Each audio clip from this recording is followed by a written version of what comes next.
ಪ್ರಿಯ ವೀಕ್ಷಕರೇ, ನಿಮ್ಮೆಲ್ಲರಿಗೂ ಕ್ರೈಮ್ ಕಾರ್ನರ್ಗೆ ಸ್ವಾಗತ. ನಾನು ಕೆಜೆ ಹಳ್ಳಿ ಸುರೇಶ್. ಸ್ನೇಹಿತರೆ, ಗಂಡ ಹೆಂಡತಿ ಜಗಳ ಉಂಡು ಮಲಗೋ ತನಕ ಅನ್ನೋ ಗಾದೆ ಇದೆ. ಗಂಡ ಹೆಂಡತಿ ಜಗಳ ಎಷ್ಟೇ ಇದ್ರೂ ಕೂಡ ಕೊನೆಗೆ ನೆಮ್ಮದಿಯಾಗಿ ಮಲಗೋ ಅಷ್ಟರಲ್ಲಿ ಈ ಜಗಳವನ್ನ ಬಗೆಹರಿಸ್ಕೊಂಡ್ರೆ ಬದುಕು ಚೆನ್ನಾಗಿರುತ್ತೆ. ಆದ್ರೆ ವಿಜಯಪುರ ಜಿಲ್ಲೆ ದೇವರ ಹಿಪ್ಪರಗಿ ಪಟ್ಟಣದಲ್ಲಿ ವಾಸವಾಗಿದ್ದಂತ ಪ್ರಭು ರತ್ನಾಕರ್ ಮತ್ತು ಸರೋಜಿನಿ, ಈ ಇಬ್ಬರು ಗಂಡ ಹೆಂಡತಿರ ಜಗಳ ವಿಕೋಪಕ್ಕೆ ತಿರುಗಿ ಕೊನೆಗೆ ಕೊಲೆಯಲ್ಲಿ ಅಂತ್ಯ ಆಗಿದೆ. ಥೇಟ್ ದೃಶ್ಯಂ ಸಿನಿಮಾದ ಒಂದು ಸನ್ನಿವೇಶಕ್ಕೆ ಹೋಲುವ ರೀತಿ ಈ ಕೊಲೆ ಯಾಕಾಗಿ ನಡೀತು, ಕೊಲೆ ಆದವರು ಯಾರು, ಕೊಲೆಯ ನಂತರ ನಡೆದದ್ದು ಏನು, ಈ ರೋಚಕ ವಿಚಾರವನ್ನ ತಿಳಿಯೋದಕ್ಕಿಂತ ಮೊದಲು ಸ್ನೇಹಿತರೆ, ನೀವಿನ್ನು ನಮ್ಮ ಚಾನಲ್ಗೆ ಸಬ್ಸ್ಕ್ರೈಬ್ ಮಾಡದೇ ಇದ್ರೆ ದಯಮಾಡಿ ಸಬ್ಸ್ಕ್ರೈಬ್ ಮಾಡಿ, ಲೈಕ್ ಮಾಡಿ, ಶೇರ್ ಮಾಡಿ, ನಿಮ್ಮ ಕಾಮೆಂಟ್ಸ್ ಕೂಡ ತಿಳಿಸಿ.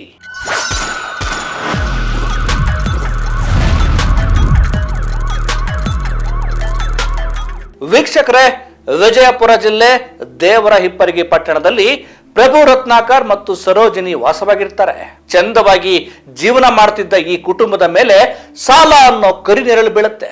ಪತಿ ರತ್ನಾಕರ್ ಹಣಕ್ಕಾಗಿ ಹೆಂಡತಿಯ ಖಾಲಿ ಚೆಕ್ ಅನ್ನ ಕೊಟ್ಟು ಸಿಕ್ಕ ಕಡೆ ಸಾಲ ಮಾಡ್ತಾ ಇರ್ತಾನೆ. ಈ ವಿಚಾರಕ್ಕೆ ಸಂಬಂಧಪಟ್ಟ ಹಾಗೆ ಗಂಡ ಹೆಂಡತಿ ನಡುವೆ ಪದೇ ಪದೇ ಜಗಳ ನಡೀತಾ ಇರುತ್ತೆ.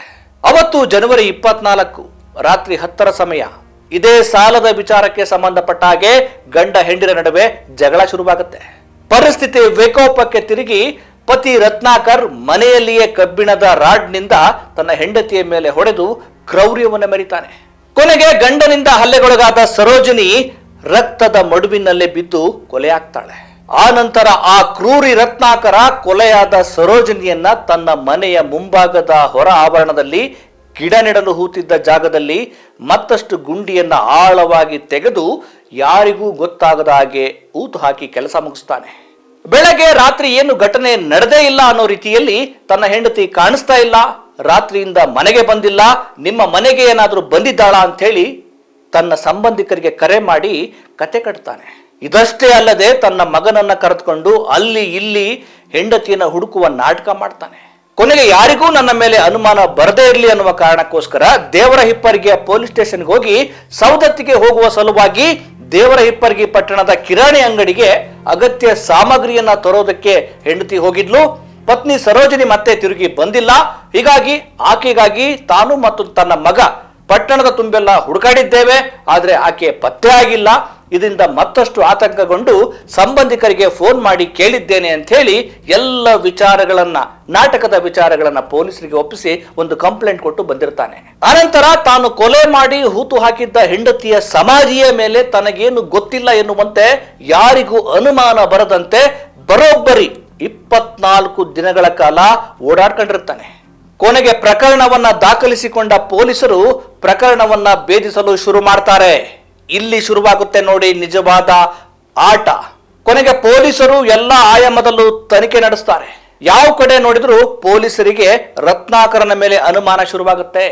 ಪೊಲೀಸರ ಬಳಿ ಒಂದೊಂದು ಸಲ ಒಂದೊಂದು ಉತ್ತರ ಕೊಡುವ ಇವನನ್ನ ಪೊಲೀಸರ ಭಾಷೆಯಲ್ಲಿಯೇ ತೀವ್ರವಾಗಿ ವಿಚಾರಣೆ ನಡೆಸಿದಾಗ ತನ್ನ ಹೆಂಡತಿಯನ್ನ ತಾನೇ ಕೊಲೆ ಮಾಡಿರುವುದಾಗಿ ಒಪ್ಪಿಕೊಳ್ತಾನೆ. ಇವನನ್ನ ಕರೆತಂದ ಪೊಲೀಸರು ಕೊಲೆ ಮಾಡಿ ಹೂತಿದ್ದ ಜಾಗದಿಂದ ಹೆಂಡತಿಯ ಶವ ಹೊರತೆಗೆದು ಪ್ರಕರಣಕ್ಕೆ ಅಂತ್ಯ ಹಾಡಿದ್ದಾರೆ. ಈ ಒಂದು ದೃಶ್ಯವನ್ನ ನೋಡಿದಾಗ ದೃಶ್ಯಂ ಸಿನಿಮಾದ ಸನ್ನಿವೇಶವನ್ನ ನಾವು ಹೋಲಿಕೆ ಮಾಡ್ಕೋಬಹುದು. ಸ್ನೇಹಿತರೆ, ಗಂಡ ಹೆಂಡತಿ ಆಗ್ಲಿ ಯಾರ ಜೊತೆಗೇ ಆಗ್ಲಿ ಕೆಲವೊಂದು ಸಂದರ್ಭದಲ್ಲಿ ಕೆಟ್ಟ ಘಟನೆಗಳು ಬಂದು ಕೂರುತ್ತವೆ. ಅಂತ ಸಂದರ್ಭದಲ್ಲಿ ನಾವು ಸಮಾಧಾನವಾಗಿ ಕೂತು ಮಾತನಾಡಿಕೊಳ್ಳುವ ಮೂಲಕ ಸಮಸ್ಯೆಗೆ ಪರಿಹಾರವನ್ನು ಕಂಡುಕೊಳ್ಳೋದು ಒಳ್ಳೆಯದು. ಮತ್ತೊಂದು ಸ್ಟೋರಿಯೊಂದಿಗೆ ನಿಮ್ಮನ್ನ ಭೇಟಿ ಮಾಡ್ತೇನೆ. ಅಲ್ಲಿಯವರೆಗೂ ತಪ್ಪದೆ ನೋಡ್ತಾ ಇರಿ ತ್ರಿವರ್ಣ ನ್ಯೂಸ್. ನಮಸ್ಕಾರ.